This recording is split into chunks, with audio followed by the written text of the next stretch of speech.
Welcome to the channel. My name is Matthias. Today we're going to dive into the character sheet of Wasp, Janet Van Dyne, which I have to say I really love this particular design of her costume and the colors that they use. She looks super cool because that's sort of the thing with Wasp. She always changes up her costume.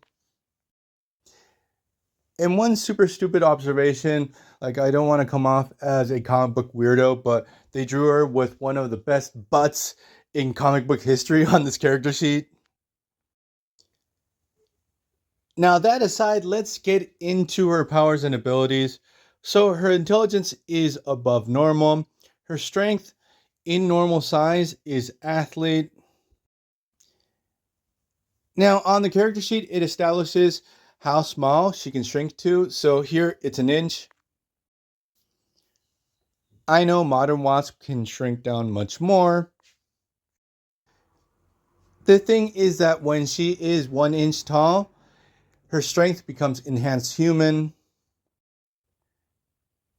Now her speed is athlete, flight speed, motion hovering, stamina, athlete, durability, athlete, agility, athlete, reflexes, athlete.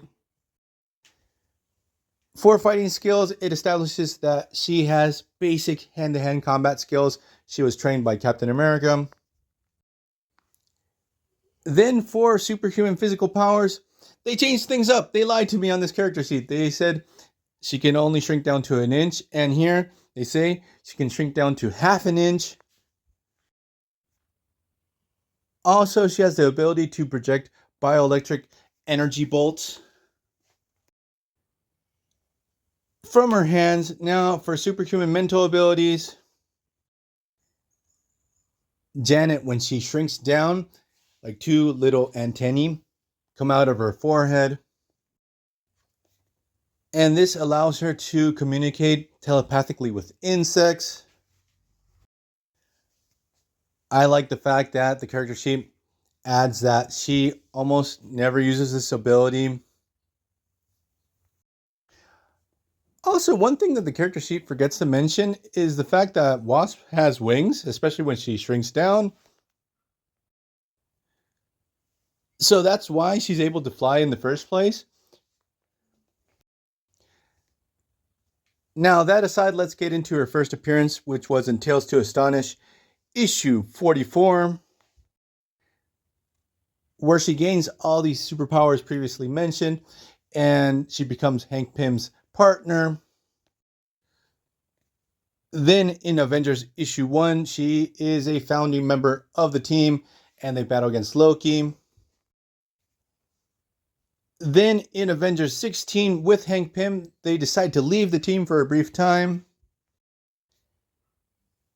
Then in Avengers issue 28, she's back with Hank on the team. They confront for the first time the Collector. In Avengers issue 60, she gets married to Hank Pym. In Avengers issue 75, she leaves the team again with Hank Pym. Then in Marvel Feature Volume 1, issues 6 through 10, Wasp and Ant-Man are stuck in their tiny sizes, and they have to battle against Whirlwind, Paraman, and Dr. Nemesis. Then in Avengers issue 137, she's back with the Avengers with Hank Pym. Then in Marvel Team Up issues 59 to 60, with Hank Pym, they team up with Spider-Man. They battle Equinox, and during this time, Wasp gets a power augmentation by Hank Pym. Then in Avengers issue 181, she rejoins the Avengers, but without Hank Pym. Then in Avengers 214, she gets a divorce from Hank. Then in Avengers issue 243, she surrenders her Avengers chairmanship to the Vision. Then in Avengers issue 256, she resumes her chairmanship on the team. But in Avengers issue 278, she decides to leave the team, and she next pops up in West Coast Avengers issue 32, where she joins that team. Then in Solo Avengers issue 15, she battles Red Ronin. Then in West Coast Avengers issue 69, she's elected to become a full-on member of the team. But for some reason, she decides to become a reserve member. So that's her last appearance on this character sheet. And I do have to say that Janet doesn't have too many compelling stories. Like, she's very much tied to the hip with Hank Pym. And even though, like, it's a pretty good story arc, it's pretty sad for the character that she's pretty much only known during that time for the whole domestic abuse that she received from Hank. So we're going to leave this video here. I hope you guys liked it. See you guys next time. Bye.